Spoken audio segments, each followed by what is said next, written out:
Not as freaky as the other stuff on here, but here's my contribution. I go hunting in southern Illinois on a property that my family owns. The place is my second home, and I've spent countless hours exploring all around and every inch of it. Caught all the fish in the area, hunted every legal game, and spotted the rest. So when I say that I've never had an experience like this, just remember that this was my domain, and that I felt comfortable in any weather at any time with any equipment. 2 deer seasons ago, I had pulled into the farm at probably around 4:45 in the morning. It was November, so at least 2 hours till sunlight. I pull my stuff out of the truck and walk into the woods. I have my shotgun, a revolver, and a knife on my belt. An elbow light clipped to the front of me, a thermos full of coffee, and a backpack with a book and a couple other things for cleaning my deer should I get lucky. So I walk off the drive and into the woods. The tree stand I'm going to is less than a mile away, but through some dense second growth forest and down a rather steep hill across some bottoms, then a long burning steep climb up onto another ridge. I always dread this hike, but it's a good spot, so I often do it. I make it down to the bottom, slush through the icy muck, and get to climbing. With my flashlight clipped to my chest, I keep needing to physically turn my body to throw the beam around and see the trees that I recognize to determine my path. This, of course, always gives the forest a horror movie vibe, even on the best of days. The leaves and underbrush are encased in frost, so every one of my steps comes with a solid crunch, no matter how quiet I'm trying to be. This time, though, I noticed there was more noise than usual. Something else was crunching close by too. I walk about a quarter of the way up the hill, listening to my company the entire time, seeming to stay the same distance away as I moved. Naturally, I think to myself that I'm gonna have a quick hunting day, so I plop my ass down next to a tree. I can't shoot until first light, but I'm hoping if I stay really still, that whatever I'm hearing will lounge around till then as well. So I click off my light, unsling the shotgun, and lay it over my knees to wait. Except, I don't hear shit now. Whatever it was must have been spooked by my flashlight, spinning all around as I sat. I stayed still, sipping at some coffee to make sure, but gave up after 15 minutes or so of dead silence for the forest floor. I probably didn't make it 4 steps before the thing started moving again as well. At this point, I'm still not freaked out. I stay facing the way I am, flip the light off again, and sidestep behind a tree. Sure enough, nothing again. 2 minutes of sitting there, frustrated, before I start moving once more. And my new friend does too. This is when I start to get freaked out, because I work my way up the hill, stopping to turn and look every so often. When I stopped, the sound would go on for just a millisecond longer than my own steps. Like something seeing me stop and then doing its very best to stop before I heard it. This happened no less than 4 times. And by now, I'm sweating bullets and freezing cold because I'm sweating bullets in the middle of winter. I abandoned my thermos near a tree so I could hold my flashlight and revolver at the same time. The last 100 feet or so to my stand was done backwards, so that I could be facing the noise and, in theory, keep it from moving. And I didn't hear shit again. Got up into my stand and smoked like 5 cigarettes in a row. It gave me a sense of security being up in that tree behind camouflage. Still, I only hunted for like an hour of daylight and went back early. And I wasn't fucking moving slow heading back to my truck, even with the sun shining bright.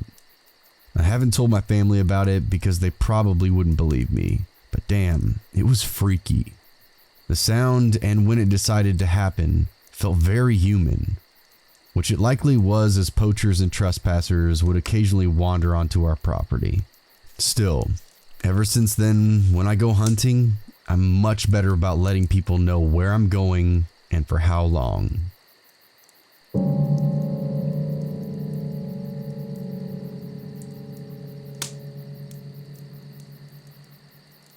I was hunting for black bear one day back in the early 2000s.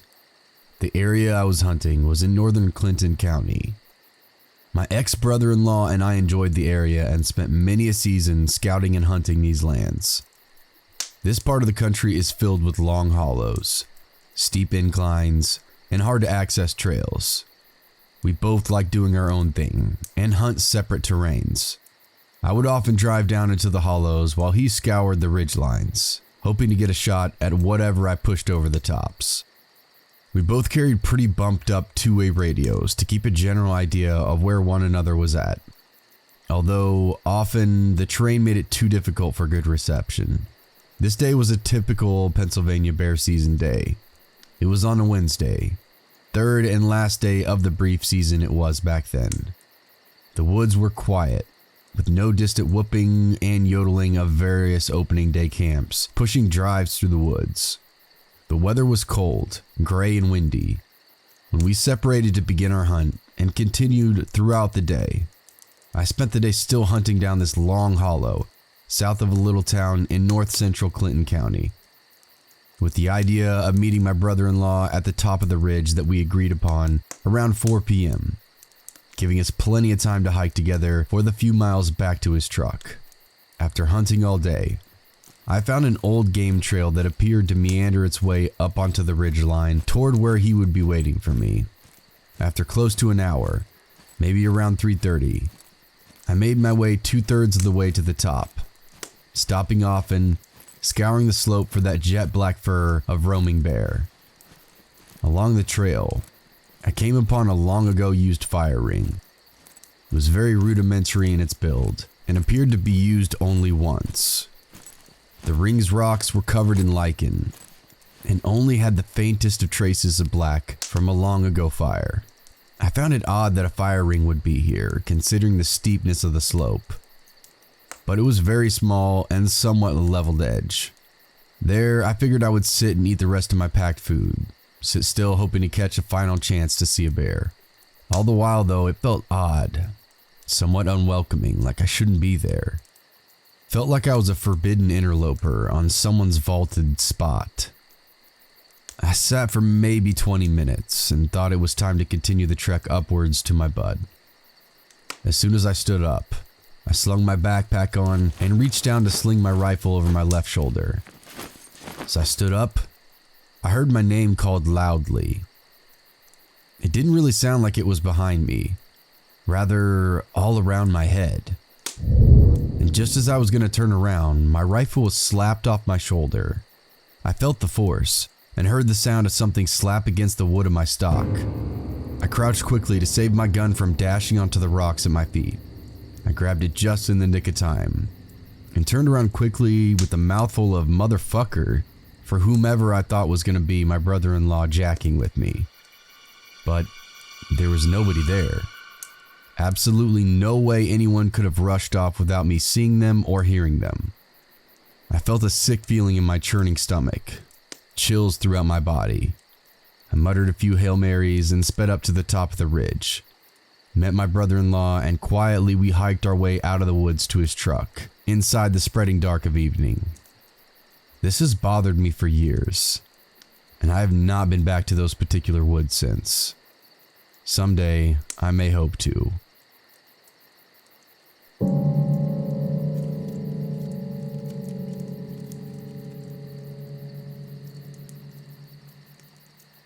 This happened to me when I was growing up, around 2004-2005, and I was about 13 years old.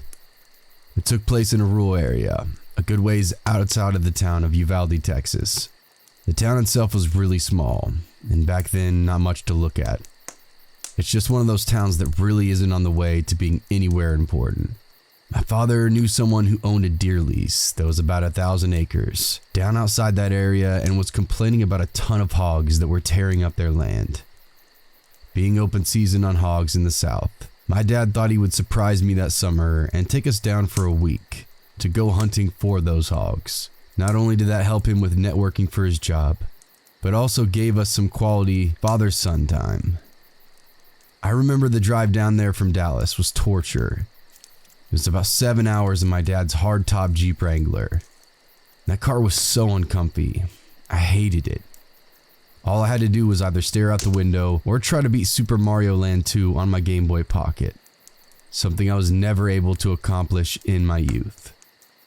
The drive obviously took most of the day, so we got there in the early evening. The owner of the land had told my dad that he hadn't had anyone lease it that year, and the cabin and the property might be a little rough and dusty. I didn't really care. At this point in my life, I had been in the Scouts for a couple of years and spent a lot of my free time in the woods or fishing with friends. Needless to say, I was pretty comfortable roughing it. So after unlocking the gate and driving to the cabin on the land we settled in, the cabin was pretty rough. Dust and dirt everywhere. Flies. I remember that it looked like some raccoons had gotten inside the cabin and crapped on the floor. After cleaning up a bit and getting the sleeping bags out, then setting up the cots, we decided to sleep. Something about that night was weird. I was never able to get comfortable enough to fall asleep for any restful amount. I couldn't put my finger on why, but I had a feeling of being watched. I was finally able to drift off for what I guessed was maybe an hour. When we woke up, it was early, around 7 a.m. We decided to scout around the land for tracks and signs of hogs, and find a good place to set up a blind. It was the summer, and horribly hot in the afternoons, so morning was the best time to be out and about. After walking for an hour or so, we came into an area of trees, lightly dense, and luckily found some signs of hogs. Typical torn up ground where they had been rooting, so we followed them into the trees. I was looking for more signs when my dad stopped me with his arm. I remember looking up and seeing someone standing about 50 yards away. Some of their body was blocked by trees. This was private land, so they definitely weren't supposed to be there. We also had confirmation from the owner before we got the lease that nobody was out there. Not to mention the gate was locked up when we first arrived. The person was wearing some bright colored red jacket. We slowly walked toward them. My dad called out something like, "Hey, we're hunters. This is private land." The person didn't move at all, dead still. We were about 30 yards away, and we could see that he was turned away from us with his hands in his pocket. Weird thing was that this person was in a ski jacket, and what looked to be ski pants. Again, this is Texas in the summer. It was easily about 98 degrees outside by then. My dad called out again. No reaction. He told me to stay behind him, unsnap the clip to his pistol holster. We approached the person's right side, and then my dad told me to stay put, around 20 yards away. I stayed down and crouched, watched him circle around to the front of the man, all while talking to him, asking if he was okay. He finally passed around to the front of the man, and my dad stood up straight with a confused look on his face. I called out and said, "What's wrong?" He called back saying, "It's a mannequin." I walked over to it while my dad stood there just staring at it. As I got closer, one thing stood out the most. The clothes it was wearing were brand new. No dust, no sap, no bird droppings, or signs of being outside for more than a day at most. At that moment, I looked at my dad and I could see him get worried. Almost immediately, I felt that feeling again. Like we were being watched, and I know my dad felt it too. I wanted to start crying. I remember feeling suddenly so scared. My dad whispered, "We're leaving right now." He grabbed my hand, drew his pistol, and scanned the area the entire way back. All while I was trying to hold back panic tears. We got back as fast as we could. I was terrified, so it felt like an eternity, but in reality, it was only about 45 minutes max. After returning, we packed up and beat feet. Drove all the way back home that day and didn't talk much all the way back. I remember right when we left, my dad called his buddy, the owner of the land, and he was confused. He said that he would go check it out next week when he was in the area. He also said that he never had any issues with people because his property was high fenced. My dad isn't normally a paranoid person, but me being young and the least possibly having someone there we didn't know about, he decided to be cautious and just get the hell out of there. Till we got back home, we talked. My dad wasn't able to sleep the night before as well. He had the same feeling, but didn't want to wake me because he thought I was sleeping. Turns out that next week, he got a call from that buddy. Checked the whole property. Never found a trace of anyone. No mannequin, no nothing. This story still makes my hair stand on end. No idea what that was. but the paranoid man in me thinks it was some kind of trap or something. Not the creepiest thing that happened to me in the woods, but definitely top 3.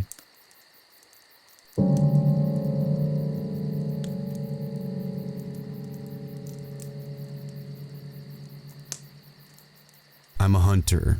I like to hunt wild boar specifically. Though I've been deer hunting and have been known to get a turkey for Thanksgiving, I mostly hunt boar.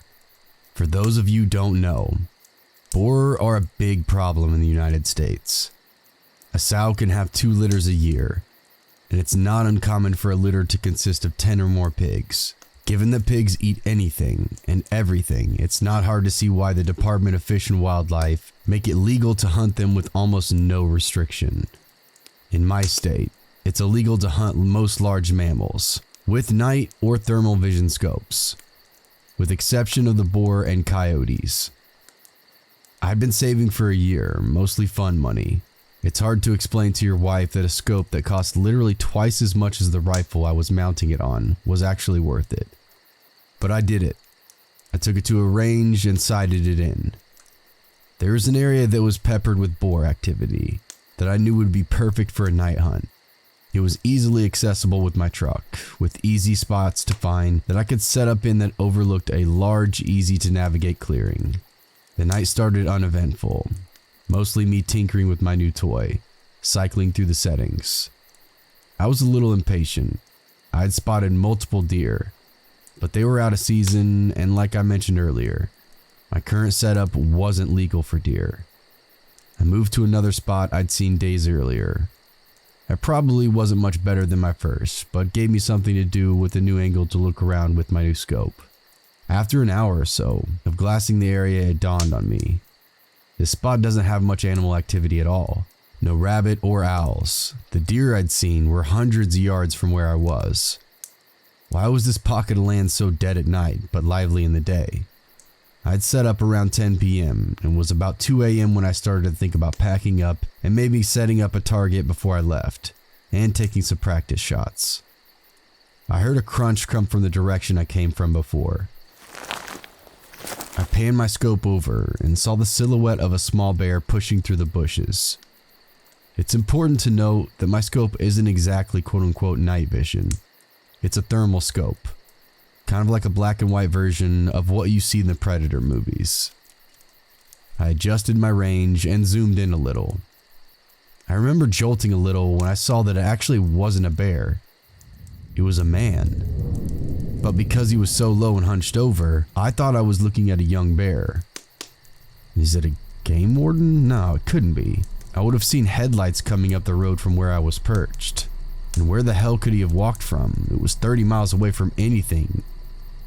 I was about to call out when I adjusted my sight and noticed he was naked. No shoes or pants or anything. I remember being extremely disturbed by his movements, like a squirrel or something. Twitchy, grabbing at the foliage, sniffing around and palming the tree. Was that my tree? The one I'd been leaning against earlier? The thought terrified me. Could he smell me? Then he did something I still have nightmares about today. He squatted and placed his hands in the dirt between his feet and stared straight up like a dog, mid-howl. Then I heard it, a voice coming from that direction. A very compelling female voice. Help! I'm lost! There was a long pause, but neither of us moved a muscle. The center of my sights was trained at the dirt in front of his feet. I couldn't bring myself to aim directly at another person. It went against everything I'd been taught about firearms. Was he lost? Was this some guy that had gone crazy out here? Why was his voice so feminine? Help! Please, I can't walk! The voice called out, and that's when I called bullshit. Not only could he walk, when I first saw him, he was traversing the land with ease for a naked person. So good, in fact, I mistook him for a bear. This is a fucking trap. This guy's trying to lure me in with some damsel in distress routine. Luckily, the lack of activity beforehand had caused me to pack up most of my gear. I think I might have left behind a hat and a sitting pad, but in the moment, I did not give a shit. I took my eyes off him for a moment to get my pack on, buckled my chest strap, and scrambled for my rifle.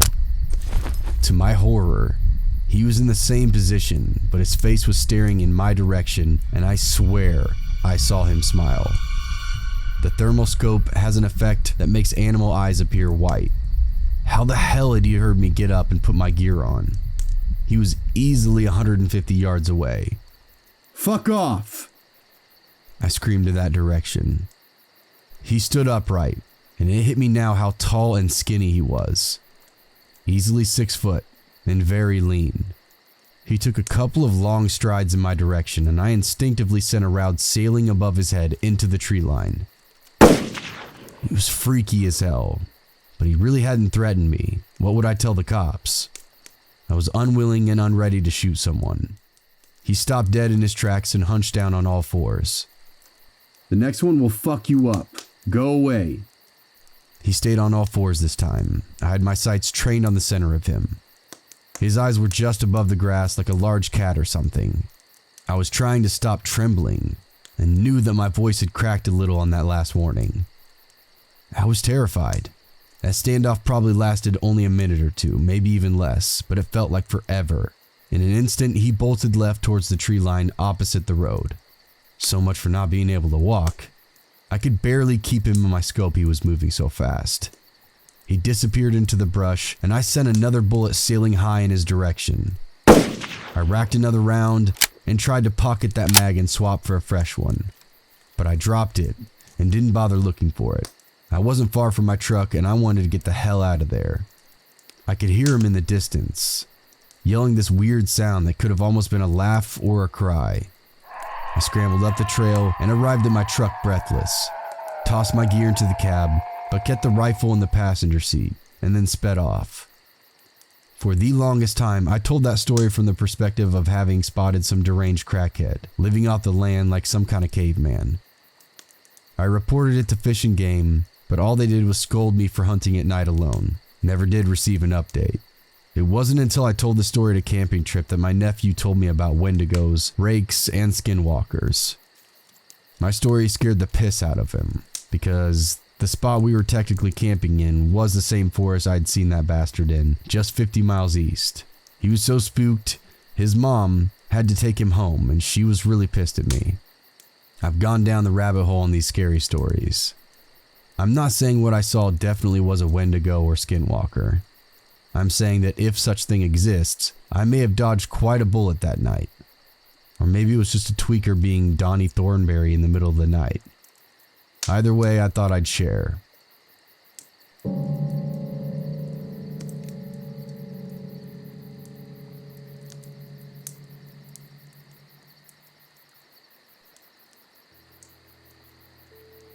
What's going on, everybody? Thanks for listening if you stuck around to this point. If you haven't yet, please hit the like button, the subscribe button, and that notification bell to be notified of future episodes as they come out. You can stalk me on Twitter, you can stalk me on Facebook, and you can also stalk me on Instagram. If you have a true scary story of your own, feel free to send it to my email or post it to my subreddit. All these links are below. What's up, guys? It's me, your boy, your honky tonk badonkadonk G-thang junk in the trunk. Hope you got a big trunk because I'm putting my bike in it. I hope you like this episode. I know what you're about to say. You're about to say, Alex, I have heard that third story from you before. And I've heard that fourth story so many times. I'm so mad that I'm gonna throw my phone across the room and type a negative and hateful comment below because I've heard the story so many times. I don't get it. Why do you horror narrators keep telling the same story, you piece of shit? I know. I'm so sorry. I'm so sorry. Please forgive. Please forgive. In reality, I know that third story, I've read it before like 4 months ago, but my mic sucked.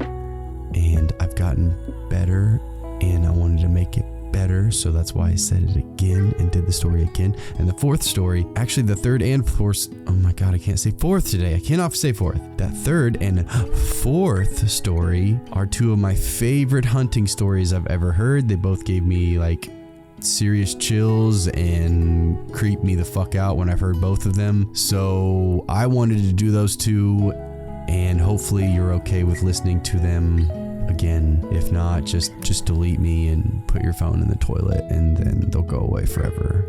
Okay? So sorry. Please forgive. Please forgive. If you can hear that, it's my phone buzzing in the background, going off nonstop because I'm in a group chat and it's driving me fucking nuts. Hope you liked the episode. I love you all. I'll see you in the next one. Cheers.